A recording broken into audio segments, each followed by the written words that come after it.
El president de la Federació d'Estanquers de la província de Lleida, Eugeni Rodríguez, ha destacat que la llei antitabac ha estat un detonant important perquè les grans marques hagin canviat les seves polítiques de preus. Per una banda, aquesta decisió seria per guanyar adeptes, mantenir els actuals i que aquests augmentin el consum.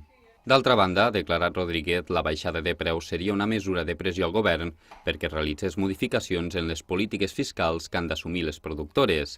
Cal recordar que són les pròpies productores les que proposen els canvis de preu al Ministeri d'Hisenda.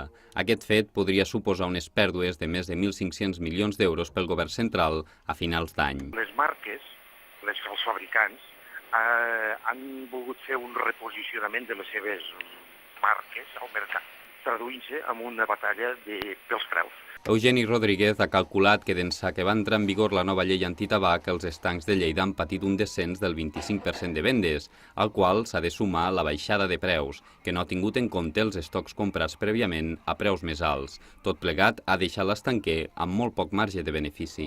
El president de la Federació també ha destacat que el territori de Ponent té la particularitat de patir més contraban de tabac a causa de la seva proximitat amb el Pirineu. A tot això, però, Rodríguez no creu que s'hagi reduït en gran mesura el nombre de fumadors, sinó que aquests han reduït el seu consum. Per demarcacions, des de finals d'abril, Girona és la que acumula més pèrdues, amb més de 700.000 euros. Els estancs de la demarcació de Tarragona han perdut prop de 620.000 i els de Lleida més de 470.000. A Barcelona, les pèrdues es xifren en 2.970.000 euros.